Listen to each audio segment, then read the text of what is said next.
Welcome back, everybody, to the 50-Day Property Challenge.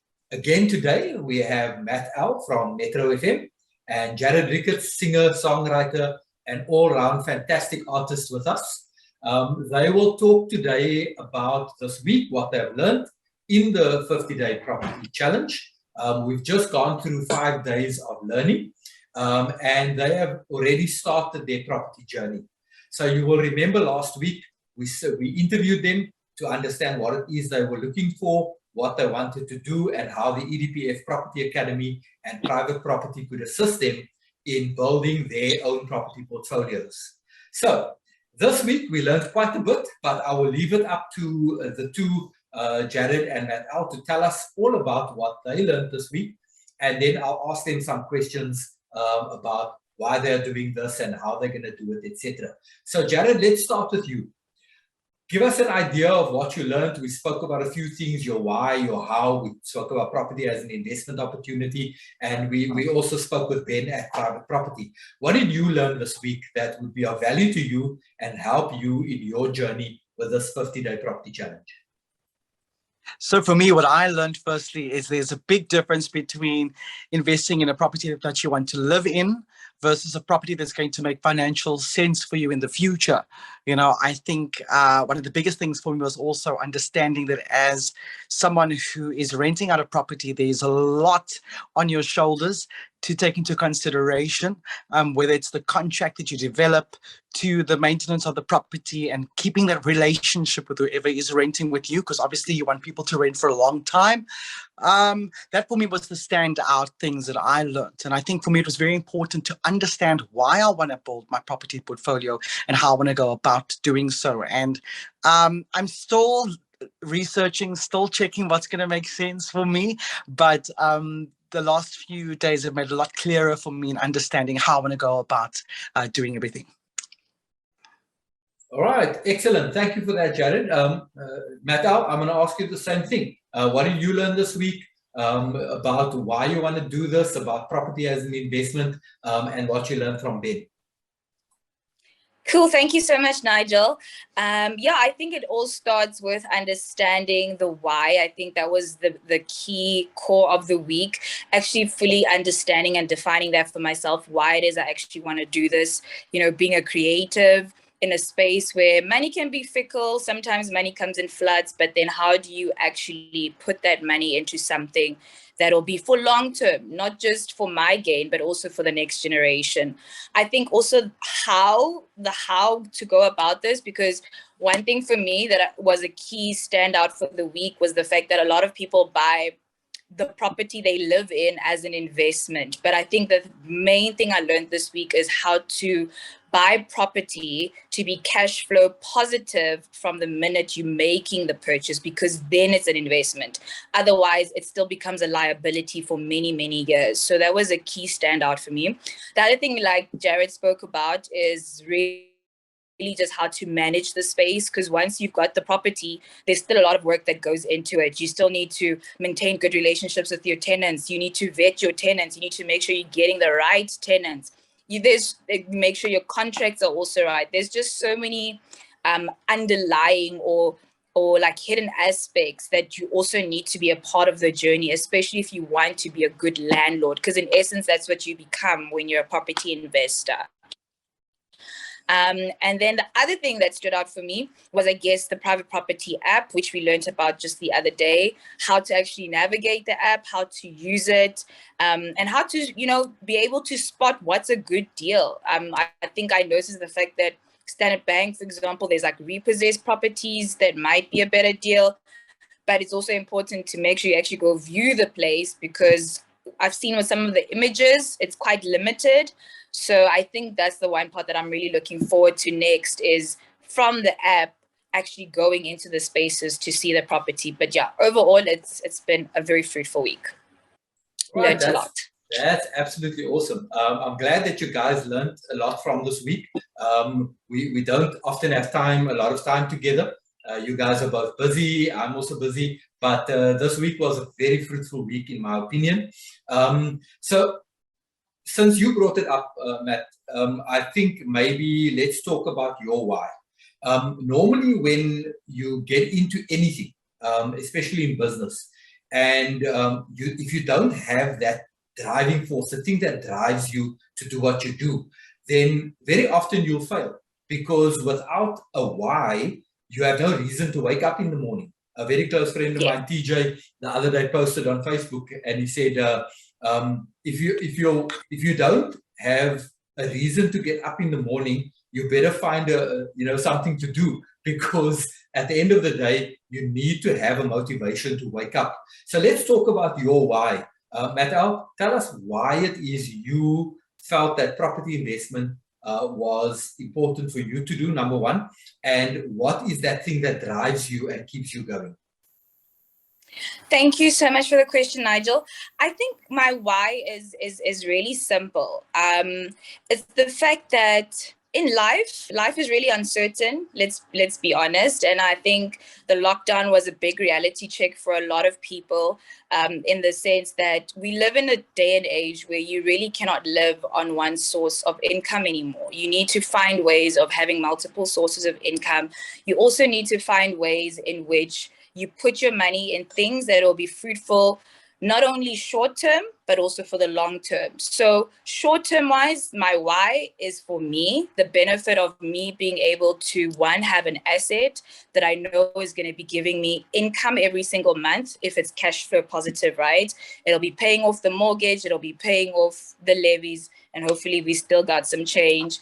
And then long term, it's obviously considering the fact that we're trying to build generational wealth as well. I think property has been a very, it's not a big discussion, and I'll be honest, especially around a lot of black tables. Like, we don't sit at the dinner table and we discuss property, or even just out on the weekend we don't sit and discuss property.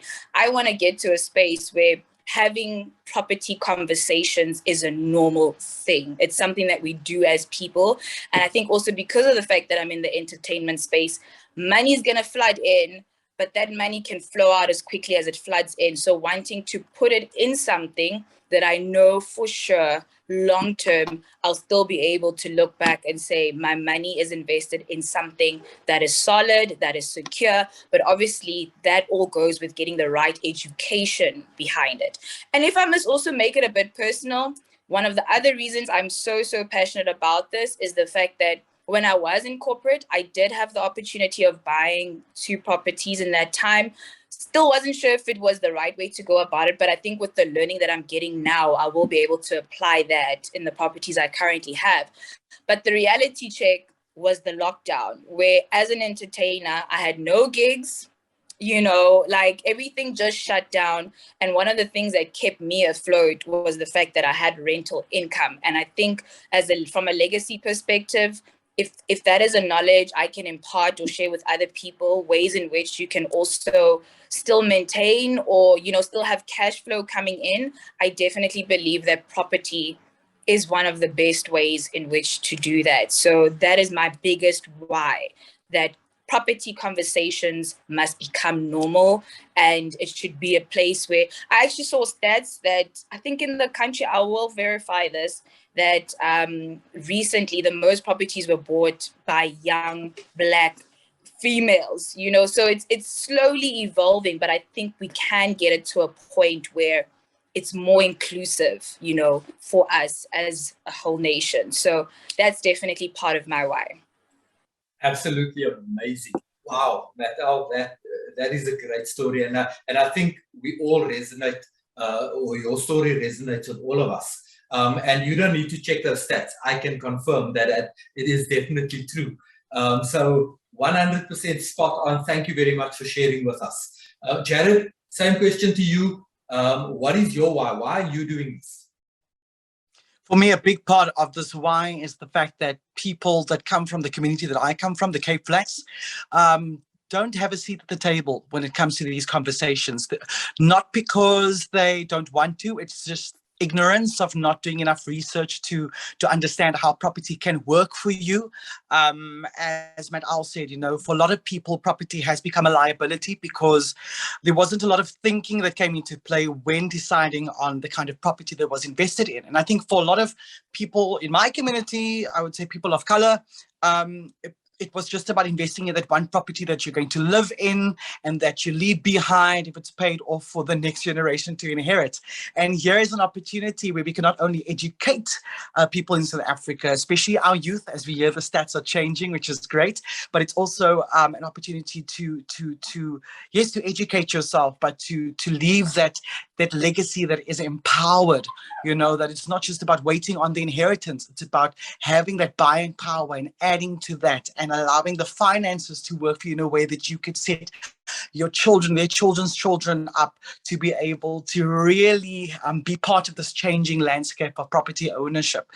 It's a big thing for me, and I'm excited that I'm learning, that I am gaining this knowledge, and that we're sharing it with the public. So thanks to EDPFA and private property, I think people don't realize how huge this is. It's really a shift and a change for us as a people. And so it's exciting times and enlightenment. And I think when we know better, we can do better. And so I'm really, really excited to be a part of this conversation, that we are changing the way property ownership works in our country. I agree with you fully there, Jared. And as you know, and we spoke about in your original interview, I also come from Athlone, Bridgetown to be specific. Yeah. And you're right, we never spoke about these things around our table, at dinner and so on. And people need to be educated. People need to understand and know that they actually can purchase property, that they can be investors in property, and that waiting for that inheritance shouldn't be the be-all and end-all of property. Because I can tell you from experience, once that inheritance comes, especially if you're a big family, before you know it, the money's gone. Because you can't all live in the one house. So 100% correct there. We need to look at property as an investment vehicle and not just a place to live. Definitely. I think it's about thinking about retirement. I know as youth, we're thinking about the now, we're thinking about living the most now and doing the most now, but I think it's all about setting yourself up, because we forget that we're going to get older. There's going to be a time where we have to retire, and what that looks like is really defined by the choices you make now. And so that's a big drive for me as well, is to know that as a musician, I won't always be the artist of choice as I get older. And so at least I know that the money that I'm getting now, I can put to good use and plant that seed so that I can reap the fruits at a later stage. Absolutely. And on that note, we'll take a bit of a break and pay the Pied Piper. So we'd like to thank you guys for joining us thus far for this first part of our wrap-up for the week. Keep tuned, and we'll talk further about the why, the how, and also how to use the private property app in order for you to become a property investor as well. So thank you for joining us so far, and we'll see you after the break.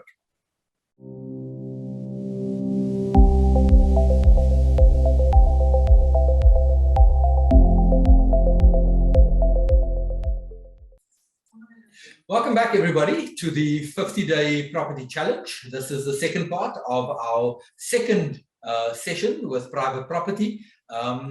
Come and join us every Friday at 8:30 on the private property Facebook page, as well as on YouTube, where you will learn about property investment within 50 days from our special guests, Jared Ricketts and Matt Owl from Metro FM. So guys, in the earlier session, we spoke a little bit about your why. Now I'd like to talk about the how. How are you actually going to do this? What is it that you learned this week about how to go about purchasing your first property within 50 days? And then we'll talk about the private property app a little bit. Since we started with Matt Owl first before, Jared, I will ask you to go and tell us all about how you believe you are going to start your property journey in these 50 days. For me, it's all about searching, understanding what's out there and what's going to work for me. And I think I have an idea, but it may change over time, depending on price range and how I want the property to work for me. But I think a lot of research, and definitely through learning that you have to go and actually see the property. Don't go just rely on pictures, because they can be deceiving. Some people are trying to just sell properties quickly, so they put old pictures up, and then when you get there, it's not what you thought it was. And just research for me is key, and understanding how I want to invest. But I'm just really open to anything right now, because this is a new conversation for me, and sort of identifying all these things like the how and the whys have all been a new conversation for me to have. And so I'm enjoying the process of learning, but definitely I think that's the first point of call for me, is just doing my research and understanding in terms of price range, what kind of property owner I want to be, and how I want to rent it out, and how I see this working for me into the future. Yeah, so one of the things that we spoke about in your initial interview was about having a little bit of money put aside, because you're an artist and you don't always know when the gigs are going to come. So you've had to put some money aside, and you've started to prepare. So that's already you one up on most people, because most people don't prepare in that way. Most people just hope that they can fall into something great, like an inheritance, like we spoke about earlier, and then hope that they'll be able to build from there. Definitely. And I think it's important for people to understand that it's been years of saving, It wasn't just, okay, here's money. It's been a couple of years, probably a decade of me saying I eventually want to buy property. So I need to start putting money away, whether it was a 500 Rand, whether it was 1,000 Rand, whether it was even a 200 Rand, just putting it aside and knowing that over time it's going to become this deposit that you can use. And I think for me, that was the important thing I'm also learning, is that when you've got a great deposit, it solidifies the deal quicker. And it just sets you in good stead with actually just acquiring the property faster. So that was also a big lesson for me. And I'm excited that I did that. And I urge everybody out there to start, and give yourself a time frame and understand X amount of money from your salary, put it away, because it might sound like a bit of money, but at the end of the day, in 5 years' time, or in 2 years' time, or in fact next year, there's a bit of a deposit that you can put down. Fantastic. Yeah, look, at the end of the day, also it's a property, as we always say, is a long-term investment. It's not a get-rich-quick scheme. So you need to have that mindset that things are going to take time. So like building up a deposit, for some of us, we want to do it quicker. So we get into things like, being able to do sourcing deals. And basically what that means, and we'll speak about this later in the 50 days, if you don't have your own money, then you go out, you source deals, and you on-sell those deals to potential investors, and you make a commission on being able to source and package that deal. And in so doing, you'll be able to build up some deposit, and then eventually be able to purchase your own property. What you've done over an entire decade, that is so impressive. The patience it must have taken to not use that money over 10 years when emergencies came up. It's very impressive. Yes, as Ntabeleng said before, when the pandemic hit, it was quite a struggle for a lot of us artists. And so you look at that pot and you kind of go, maybe I can use it now. Maybe I should just not do this. But it's something to be said about just staying focused on that goal, and understanding that it's not about now. It's not about satisfying whatever need it is now. It's about thinking about when I'm 60, when I'm 70, knowing that I've set this portfolio out for myself, that I can retire comfortably. That's exciting to me. And as I said before, I urge everybody to think that way too. Yeah, awesome. All right, Ntabeleng, Matt, tell us about what are you going? You've already purchased 2 properties, and we spoke about that again in your interview. So you really at the stage where you want to build on your portfolio and not start something new. So tell us how you are going to go about building onto your existing portfolio. Okay, so I think it starts with first setting a realistic price range.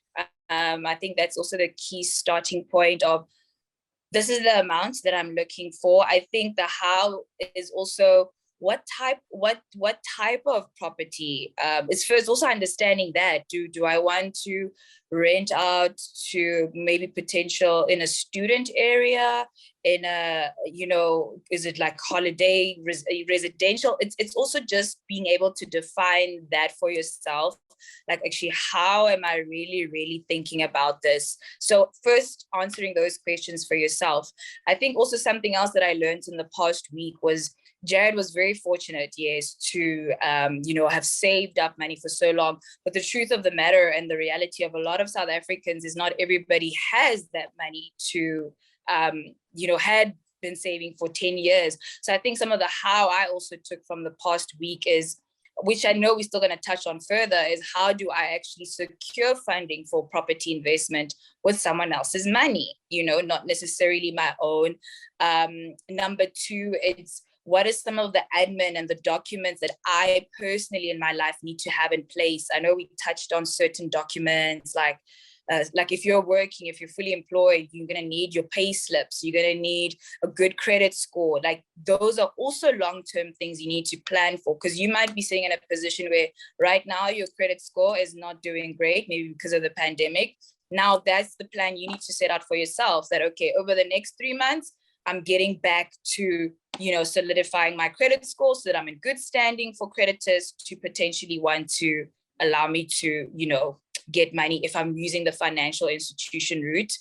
I think the other how that really stuck out for me was, like Jared mentioned, it's not just about looking at pictures. It's me also physically being active, setting out a day in my calendar to say, okay, I've viewed X amount of properties, I've contacted so many agents, but I need to go see them. I need to be sure that what I'm seeing on the pictures is what's really happening, because there's a lot of things pictures won't tell you. Like, you need to go press that light switch to check if all the lights are working. You don't know if the geysers work. You don't know if the stove is working. And those are costs that you might find yourself being trapped in, having bought this property because you literally just went on pictures. So I think those are some of the main hows for me. Yeah, just setting out a clear price range for myself so I know what I'm doing, defining what type of property investment I want to go for. For me, I'm definitely looking at like maybe student accommodation. The area of focus, South Africa is large, but where do I actually want to invest? That's also important. And familiarizing yourself with the area in which you want to invest in. It doesn't help that I'm in Pretoria or Johannesburg, but I'm buying a property in Durban. How do I even, so it's also just making sure that I'm very well versed in the understanding of that area, especially if it's going to be a first time investment. So for me, because I'm trying to build this portfolio, it's first rectifying any mistakes that I made in buying the first two, make sure that I'm managing them correctly, which I have been, but now, we're just tightening the screws a little bit more. And then, I guess going forward, making sure that I, as a landlord, know how to, because currently I've been allowing someone else to manage for me. But I think with one of the classes, I realized that actually I can save a bit of money if I manage it myself, but I didn't know how to. So a lot of that information also helped me. Yeah. So I think, that's a lot of my how. Yeah. Wow. Okay. So in fact, those few things that we spoke about, we really just spoke about them briefly during this week. And as the weeks go by, we're going to talk more in depth about things like doing a due diligence on your property and understanding all those things you just said now about the electrical wiring, the plumbing, the roof, etc., etc. How often have we not gotten ourselves into situations exactly as you described, where you buy the house, you move in, and then you find out that the plugs don't work because the electrical compliance certificate you received was actually done by some friend of a friend of the estate agent or the owner, and actually the compliance certificate is meaningless. So you have to do your own due diligence, and we'll talk about all of those things. We'll talk about feasibility studies, etc., etc. So I think that's enough for now, except for the fact that we also spoke about the private property app and how to use the app to research property. So Jared, what did you learn from that? And Matt Al, I believe there was a property that you were quite interested in. I think it was a repossessed property that you saw that possibly we could do as a deal together. So Jared, your thoughts of the private property app?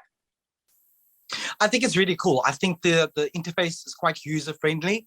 For me, it was quite interesting to see that you could really define that search, you know, to the kind of property, whether it's a flat or a house, to how many rooms, how many bathrooms.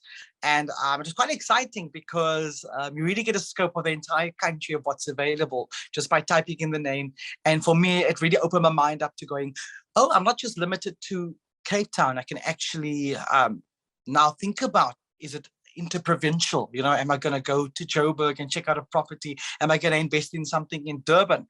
And I love it because obviously all the information's there on the property, the agent's information is there. And so with an easy click of a button, I was connecting with various agents to try and solidify some viewings. Very exciting. And so I really enjoyed the experience.